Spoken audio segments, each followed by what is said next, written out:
안녕하세요. 한국어로 이것저것 이야기 나누는 한국어 팟캐스트 속닥복닥입니다. 그리고 저는 여러분들의 한국어 선생님 리나예요. 다들 저번 주도 별일 없이 잘 지내셨죠? 한국은 요즘 날씨가 정말 따뜻해져서 나가기 참 좋습니다. 요즘은 살짝 더워지기도 해서 반팔을 입는 사람들도 좀 있더라고요. 저번 주에는 날이 좋으니까 요가원에서 야외 수업을 하기도 했어요. 이번에 처음으로 밖에서 요가를 해봤는데 밖에 나무도 보이고 꽃도 보이는 곳에서 요가를 하니까 힐링이더라고요. 또 야외 수업을 하러 나가고 싶다고 생각했습니다.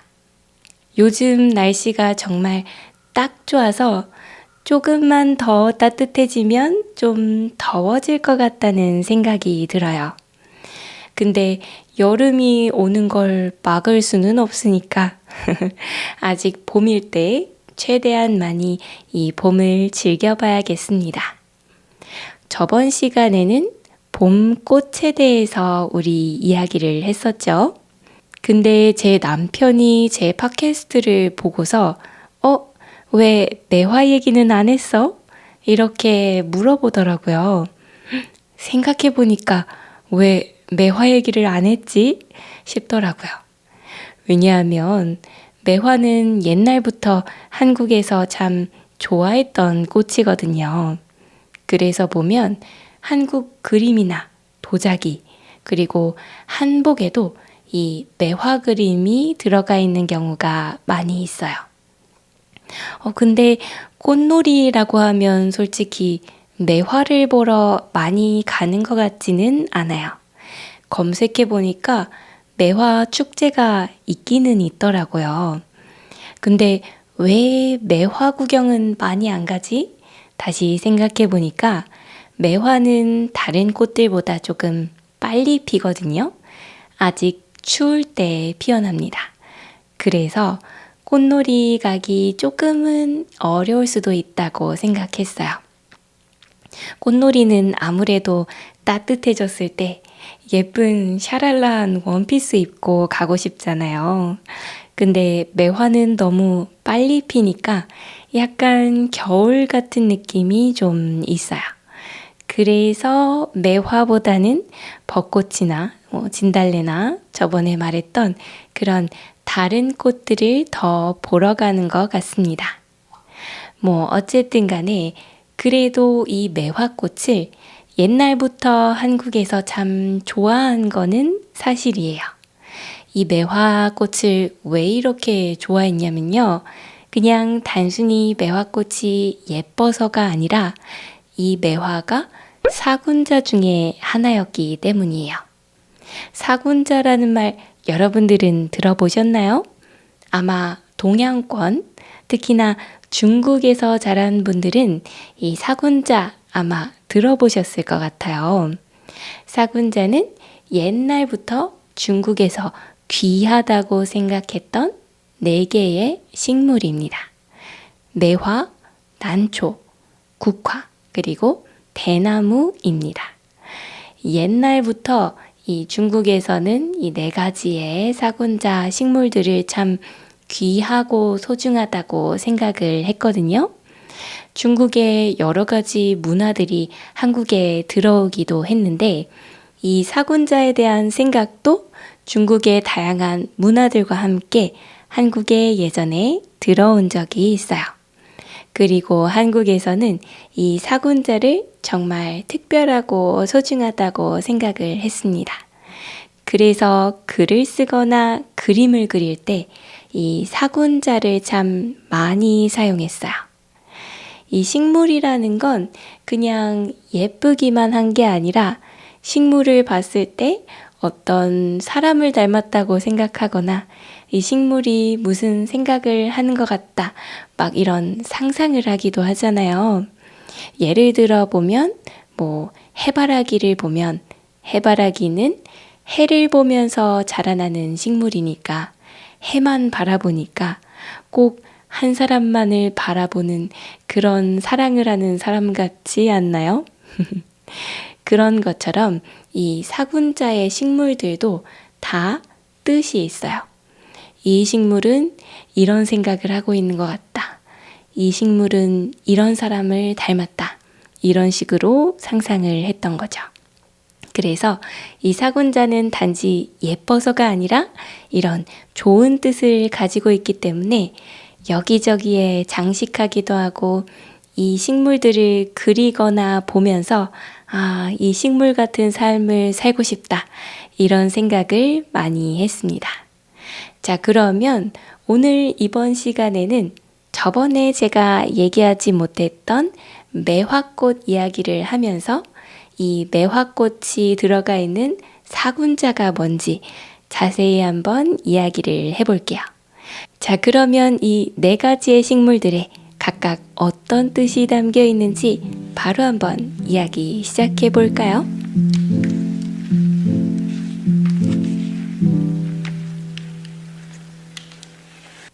자, 그러면 우리 사군자가 뭔지에 대해 먼저 이야기해 볼까요?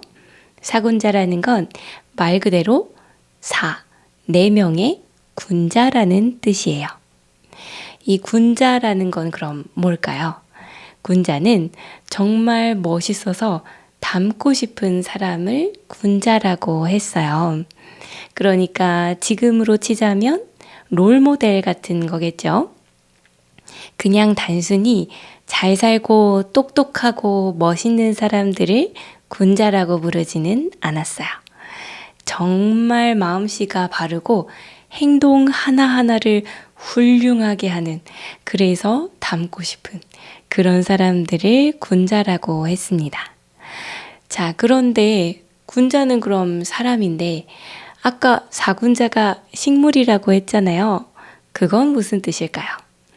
이 식물들의 어떤 특징들을 봤을 때 이 군자들의 특징과 비슷하다고 생각을 했기 때문에 이 네 개의 식물들을 보고 사군자 같다, 사군자다 이렇게 이야기를 한 거죠. 그래서 옛날 선비들은 이 사군자에 대해 글을 쓰거나 이 사군자를 그림으로 그리면서 나도 이런 사람이 되고 싶다 이렇게 생각을 했어요. 여러분들 선비 다들 아시나요? 옛날 한국을 배경으로 한 사극 드라마들 보시는 분들은 아마 선비를 다들 아실 거예요. 선비라고 하면 고운 한복에다가 멋있는 갓을 쓰고 있는 남자들이 딱 떠올라요. 이 선비는 옛날에 한국에서 열심히 공부를 하던 사람들을 말해요. 이렇게 공부를 열심히 하면 어떤 멋있는 직업을 가져서 멋진 사람이 될 수도 있겠지만 이런 대단한 사람이 되지 않아도 그냥 집에서도 열심히 공부를 하면 이런 사람들도 다들 선비라고 불렀습니다. 옛날에는 사실 가난한 사람들은 좀 공부하기가 어려웠잖아요. 그리고 여자들도 공부를 하기 어려웠죠. 그렇기 때문에 선비하면 옷이 굉장히 고급스러운 그런 남자들을 떠올리게 되는 것 같습니다. 근데 생각을 해보면 옛날에는 그렇게 잘 살지 않아도 참 바르고 훌륭하게 사는 게 중요하다고 생각을 해서 좀 못 살아서 옷이 조금은 그냥 소박하고 허름해도 공부를 열심히 하는 그런 선비들도 있긴 있었던 것 같아요. 어쨌든 이런 선비들은 이제는 한국에는 없죠. 하지만 이렇게 선비들처럼 올바르게 살려고 하는 사람들을 보고 저 사람 선비 같다 이렇게 이야기하기도 합니다. 요즘은 경쟁이 굉장히 심하기도 하고 나만 챙기기에도 바쁜데 그래도 남들을 챙기고 성공보다는 올바르게 사는 게 더 중요하다고 생각하는 사람들이 있어요. 이런 사람들 보고 와, 저 사람 진짜 선비 같다 이렇게 말하기도 합니다. 근데 아쉽게도 요즘에는 이 선비라는 말이 안 좋게 쓰일 때도 있어요. 왜 살다 보면 규칙을 너무 딱딱하게 지키는 사람들 있잖아요. 우리가 뭐 살고 행동하다 보면 실수를 할 수도 있는 거고, 뭐 꼭 올바른 게 아니어도 살짝 꼼수를 쓸 수도 있는 건데, 이 상황을 편하게 넘기지 않고 너무 다 진지하게 꼬치꼬치 따지는 사람들 있잖아요. 사실 약간 실수를 하고 약간 좀 부족한 게 있고 그래도 그냥 넘어가는 것도 어떻게 보면 능력이에요. 그죠? 모든 것들을 다 완벽하게 할 수는 없으니까 좀 잘못된 것도 에이, 그럴 수 있지 하면서 부드럽게 넘어가는 것도 필요해요. 이런 거를 융통성이라고 하거든요. 부드럽게 그냥 넘어가는 걸 융통성이라고 하는데, 융통성이 너무 없는 사람들은 하나하나 다 따져요. 이거 이러면 안 돼. 이거는 이렇게 해야 돼. 하면서요. 이런 사람들을 융통성이 없는 사람들이라고 합니다. 이렇게 융통성이 없는 사람들을 보고 선비 같다고 말하기도 해요. 이런 식으로 요즘 좀 너무 진지한 사람들을 안 좋게 표현할 때 선비 같다라는 말을 쓰긴 합니다. 그렇지만 원래 선비들은 올바르고 훌륭하게 살려고 했던 사람들이에요. 이런 선비들이 예전에는 이 사군자를 그리고 사군자를 글로 쓰면서 사군자들을 닮으려고 노력했다는 거예요. 자, 그러면 대체 이 사군자의 어떤 특징들이 있길래 선비들이 이렇게나 사군자를 닮으려고 했던 걸까요? 그러면 하나하나 사군자의 특징들에 대해서 이야기를 해보겠습니다. 먼저 첫 번째 사군자, 매화에 대해서 이야기를 해볼게요. 매화는 추운 겨울이 거의 다 끝나갈 때쯤 가장 먼저 피는 꽃이에요. 그래서 옛날 사람들은 이 매화가 피어나면 아, 이제 봄이 오는구나 이렇게 생각했다고 해요. 매화는 벚꽃이나 개나리, 진달래 이런 저번에 말했던 다른 봄꽃들보다 훨씬 빨리 펴요. 이런 봄꽃들은 보통 3월에서 늦으면 5월까지 피어나죠. 근데 매화는 2월에서 3월 사이에 일찍 피어납니다. 아직 이때는 추울 때예요. 어쩌면 눈도 내릴 수 있는 시기이죠. 근데 이렇게 춥고 힘든 상황 속에서도 매화는 꽃을 피웁니다. 아직 모두가 겨울이라고 생각하고 있을 때, 아직 추워서 힘들 때 혼자서 먼저 용기 있게 피어나요. 선비들은 매화의 이런 모습을 보고 참 멋있고 대단하다고 생각했어요. 그래서 이 매화를 가지고 시를 쓰기도 하고 그림을 그리기도 하면서 매화를 닮으려고 했던 거죠. 이 매화도 피어나는 거 보면 참 예뻐요. 갈색깔 나무에 조그마한 벚꽃같이 작은 그런 분홍색, 흰색 꽃이 피어나죠. 그리고 뒤에는 아직 겨울이니까 아직 초록 색깔이 잘 보이지도 않는 그런 하얀 뒷배경 앞에서 이 매화꽃이 피어나면 참 화려하고 예쁘다는 생각이 듭니다. 그래서 옛날부터 한국에서는 아름다운 여인, 아름다운 여자를 생각할 때 매화를 많이 생각했대요. 그래서 기생들 이름 지을 때에도 매화에 매자를 많이 사용했다고 하더라고요. 여러분들 기생도 다들 아시나요? 일본의 게이샤랑 약간 비슷하다고 볼 수 있어요. 옛날에 연회가 열리면 거기에 가서 손님들에게 술도 따르고 손님들이랑 얘기도 하고 그리고 춤을 추고 노래도 부르면서 연회의 분위기를 띄워줬죠. 이렇게 손님들이랑 같이 놀면서 분위기를 띄워주는 걸 접대한다 라고 말해요. 이 접대는 그냥 단순히 놀아주는 게 아니에요. 왜냐하면 그 자리에 오는 사람들은 좀 돈을 많이 쓸 수 있는 사람들이잖아요. 음식들도 많이 시키고 기생에게 돈을 줘서 옆에 와서 앉아봐라. 나랑 얘기하자. 춤춰봐라. 이런 거 시킬 수 있는 사람들이니까 참 대단한 사람들이죠. 이런 사람들은 나라의 중요한 일을 하는 사람들일 수도 있고, 그리고 공부도 참 많이 한 사람들일 수가 있어요. 이런 사람들이랑 대화를 하려면 기생들도 똑똑해야 됩니다. 당연히 시 쓰고 그림 그리고 춤추고 노래하고 악기 다루고 이런 예술적인 것들도 할 수 있어야 되고요. 그리고 이 손님들이랑 잘 대화할 수 있어야 되니까 굉장히 똑똑해야 되는 거죠. 그래서 책도 많이 읽고 공부도 열심히 했다고 해요. 그래서 사람들이 이 기생들 중에서도 특히나 예쁘고 똑똑하고 재주도 많은 사람들을 보고 매화를 닮았다고 많이 이야기했어요.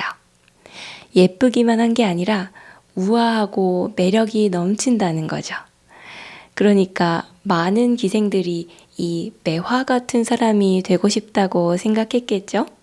그러니까 기생들의 이름을 지을 때에도 매화에 매자를 많이 사용했던 거예요. 옛날부터 한국 사람들은 이만큼 매화가 특히나 제일 예쁘다고 생각했어요. 그래서 그런지 옛날 그림이나 아니면 도자기 같은 예술 작품들을 보면요. 여기에 매화가 참 많이 그려져 있어요. 그리고 한복에 매화 무늬를 넣는 경우도 많이 있어요. 자, 그러면 이 다음에는 두 번째 사군자, 난에 대해서 한번 이야기해 볼까요? 난은 조용한 산속 깊은 곳이나 사람들이 잘 지나가지 않는 곳에서 자라난대요. 이렇게 약간 멀리 있는 곳, 좀 구석진 곳, 이런 곳을 외진 곳이라고 하거든요. 나는 이렇게 외진 곳에서 많이 자라난다고 합니다. 근데 이렇게 외진 곳에서 자라나더라도 향이 참 풍부하게 많이 난대요. 이 향이 참 은은하고 좋다고 합니다. 그래서 난이 꼭 보이지 않더라도 이 난 근처를 지나가게 되면 난의 냄새가 은은하게 난다고 해요. 그래서 근처를 지나가는 사람들은 이 난의 냄새를 맡으면 아, 근처에 난이 있나 보다 하고 알 수 있었대요. 이 난의 모습이 마치 겸손해서 남들한테 나의 모습을 막 드러내지는 않지만 그 은은한 향이 속에 있는 좋은 마음씨를 가지고 있는 사람이랑 비슷하다고 생각을 했대요. 그래서 옛날의 선비들이 이 난을 참 좋아했어요. 난을 키우고 또 난을 그림으로 그리면서 나도 이런 난 같은 사람이 돼야지 이런 생각을 많이 했다고 해요.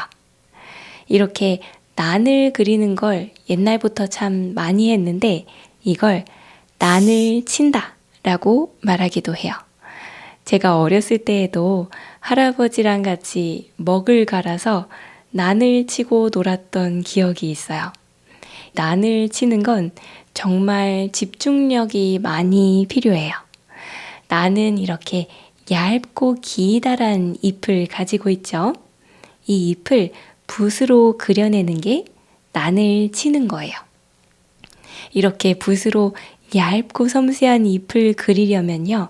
정말 잘 집중해야 돼요. 잘못하면 선이 울퉁불퉁해지거나 굵었다가 얇아졌다가 할 수도 있으니까요. 이렇게 난을 그리다가 중간에 난이 이렇게 꺾이는 부분이 있으면 그때는 붓을 슬쩍 들어서 선을 얇게 그려야 돼요. 그리고 꺾이는 부분이 지나가면 이 붓을 조금 더 눌러서 선을 굵게 그려야 돼요. 그러니까 이 컨트롤을 굉장히 잘해야 되겠죠. 이런 식으로 뭔가에 집중을 하면 이게 명상을 하는 것과 비슷한 효과를 낸다고 하더라고요.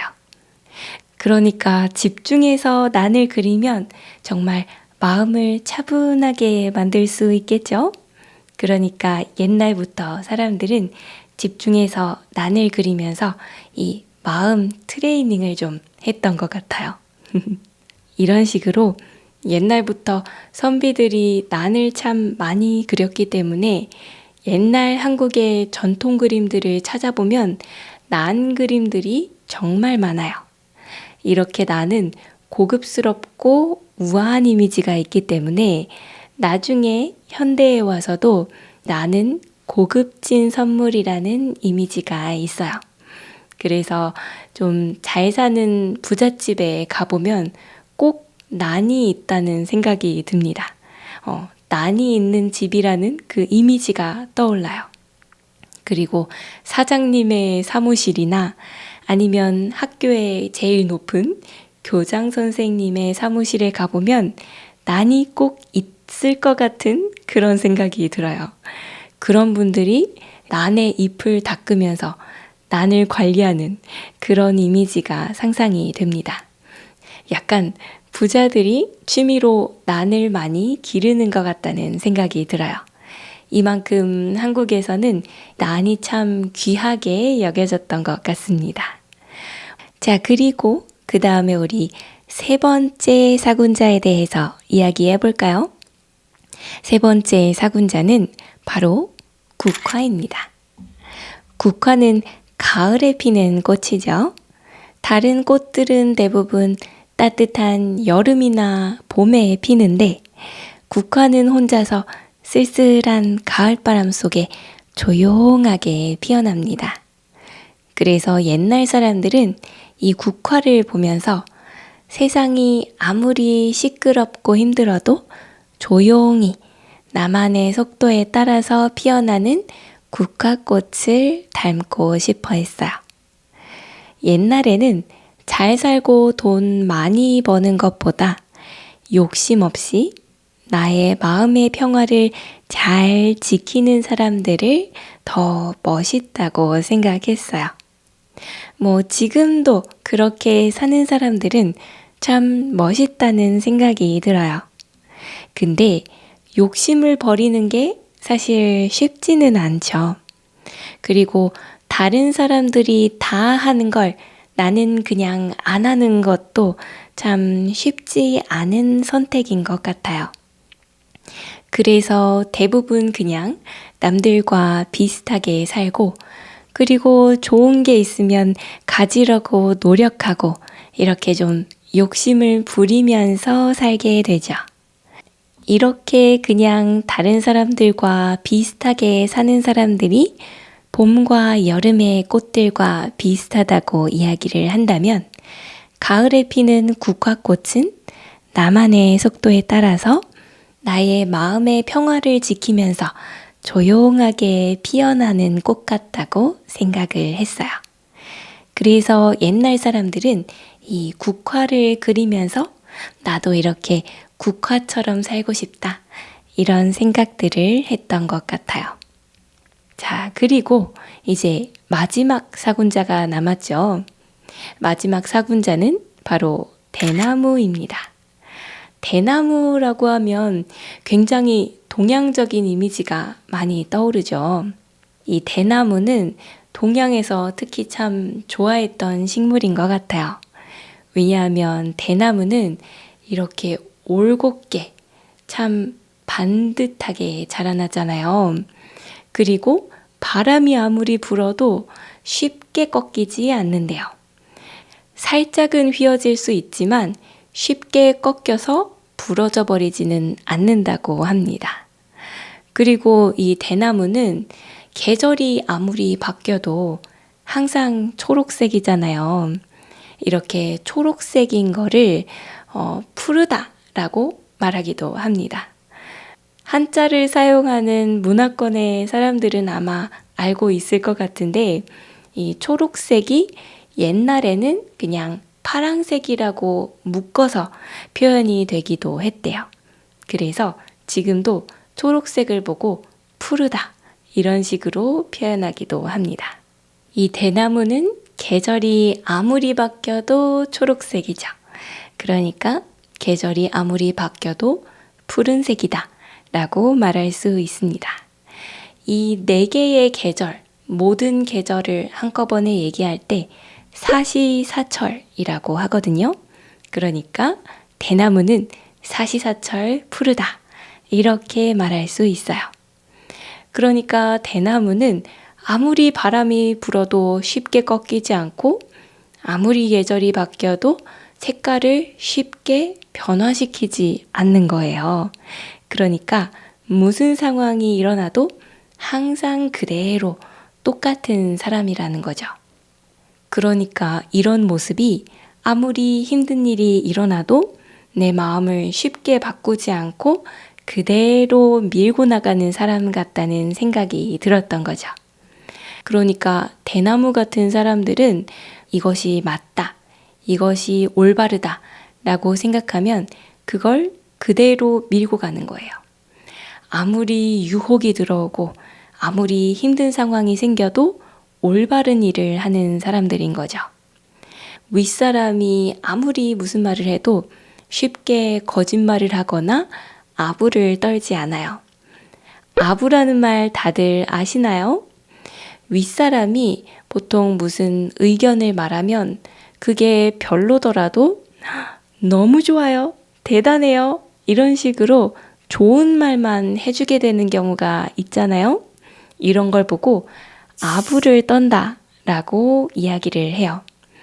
물론 윗사람이 무슨 말 할 때 그거에 대해서 이건 별로예요, 이거는 좀 아닌 것 같습니다 이런 말 하는 게 쉽지는 않겠지만 너무 그 사람에게 예쁨 받겠다고, 상사에게 예쁨 받겠다고 좋은 말만 하는 것도 사실 보기에 좋지는 않아요. 그죠? 그냥 보기에 좋지 않은 게 문제가 아니라 그런 식으로 내가 예쁨 받겠다고 그 상사 말이 다 맞다고 해주면 회사의 일이 안 좋게 될 수도 있잖아요. 뭔가 문제가 있다면 내가 미움받게 될 수도 있지만 그래도 이거는 이렇게 하면 안 될 것 같습니다. 이런 말들을 용기 있게 해야 될 수도 있어요. 그냥 아부를 쉽게 떠는 사람들은 이런 용기를 잘 내지 않겠지만 이렇게 대나무 같은 사람들은 용기를 내서 아닌 건 아니라고 말을 할 거예요. 이렇게 대나무 같은 사람을 보고 대나무 같다라고 말하지는 않고요. 대쪽 같다라고 표현합니다. 그러니까 이렇게 정직하게 해야 되는 말 하는 사람들 보고 와, 저 사람 진짜 대쪽 같다 이렇게 말을 하는 거죠. 근데 아까 앞에서도 말했지만 무조건 내 말이 다 맞다고 이야기하는 사람들은 조금 피곤할 수가 있어요. 그래서 이런 사람들 보고 선비 같다고 말한다고 했잖아요. 약간 선비 같은 사람, 대쪽 같은 사람 비슷하기는 하지만 조금 다른 부분이 있는 것 같아요. 선비 같은 사람이라고 약간 욕을 먹는 사람들을 보면요. 정말 중요한 일이 아닌데도 그래도 그냥 틀린 건 틀린 거야 이렇게 고집을 피우는 사람들이 많이 있어요. 예를 들어 보자면 제가 이렇게 귀걸이를 오늘 하고 나왔잖아요. 근데 이 귀걸이가 저에게 어울리지 않는다고 생각하는 사람들도 있겠죠. 근데 그런 생각이 들었다고 해서 그거를 꼭 말해야 되는 건 아니에요. 그렇지 않나요? 이 귀걸이를 했다고 해서 이게 조금 안 어울린다고 해서 무슨 큰일이 일어나는 것도 아니잖아요. 그럴 때에는 그냥 부드럽게 넘어가면서 이쁘네, 괜찮네 이런 식으로 이야기해 줄 수도 있어요. 이렇게 누군가 기분 좋으라고 그냥 살짝 해주는 그런 거짓말들이 있죠. 이런 거짓말 한국에서는 하얀 거짓말이라고 합니다. 아마 그냥 한국어는 아니고 다른 데서 온 말인 것 같긴 한데 어쨌든 하얀 거짓말이라고 해요. 살다 보면 이런 하얀 거짓말도 필요하죠. 근데 이런 하얀 거짓말도 못하고 무조건 내 말이 맞다고 우기는 사람들은 저건 너무 선비 같다 이러면서 욕을 먹을 수도 있어요. 근데 이 대쪽 같은 사람들도 필요하기는 해요. 이렇게 네 귀걸이 안 어울린다 이런 말을 솔직하게 하는 게 아니라 옛날에는 왕, 지금은 대통령이 있겠죠. 이렇게 아주 높은 사람들, 아니면 내가 다니는 회사의 사장님, 회장님, 이런 분들이 잘못된 일을 할 수도 있어요. 근데 이 잘못된 일을 그냥 놔두면 회사가 망할 수도 있고, 회사에 다니는 사람들이 힘들어질 수도 있고, 그리고 대통령이나 왕이 뭔가를 잘못하면 그 아래에 있는 국민들, 백성들이 힘들어질 수도 있잖아요. 그럴 때에는 솔직한 의견을 말해야 될 수도 있어요. 이럴 때 용기 있게 말하는 사람들을 보고 대쪽 같다 라고 말할 수가 있겠죠. 왜냐하면 높은 사람들에게 나의 의견을 솔직하게 말했다가 그 사람들이 나를 싫어하면 내가 손해를 볼 수도 있잖아요. 그런데도 용기 있게 말하는 거니까 그런 사람들은 대쪽 같다. 참 멋있다고 생각을 할 수 있겠죠. 네. 자, 그래서 오늘은 이렇게 사군자에 대해서 한번 이야기를 해봤어요. 어땠나요? 사군자 이야기 꽤 흥미롭지 않나요? 사군자는 중국에서 건너온 거기는 하지만 이런 식으로 한국 사람들이 시를 쓰거나 그림을 그리거나 할 때 정말 많이 사용을 했어요. 그래서 한국의 전통 무늬에도 많이 남아있고, 그리고 한국의 옛날 그림들, 전통 그림들에도 많이 남아있어요. 그리고 지금도 뭔가 한국적인 거를 디자인할 때 이런 사군자를 많이 사용하는 것 같아요. 요즘은 이런 사군자를 많이 사용하거나 이야기하지는 않지만 한국의 전통 문화를 보거나 아니면 대쪽 같다 이런 표현들을 이해하는 데에도 더 도움이 되니까 사군자에 대해서 오늘 한번 이야기해봤어요. 자, 그러면 아쉽지만 오늘은 여기에서 이야기를 마쳐보려고 합니다. 끝까지 들어주셔서 정말 고마워요. 오늘 속닥복닥 팟캐스트 에피소드가 도움이 되셨다면 댓글과 좋아요도 많이 남겨주세요. 그리고 괜찮으시다면 멤버십도 가입해 주시고요. 이 모든 것들은 저에게 정말 큰 응원이 됩니다. 그리고 디스코드 커뮤니티도 열려 있어요. 여기에 오늘 했던 이야기에 대한 질문들을 올릴 테니까 괜찮으시다면 답변해 보시면서 쓰기 연습도 해보세요. 그리고 저와 함께 한국어 공부를 더 해보고 싶은 분들은 제 홈페이지에 들어와서 수업을 예약해 주세요. 이 모든 링크들은 아래에 있는 설명란에 있습니다.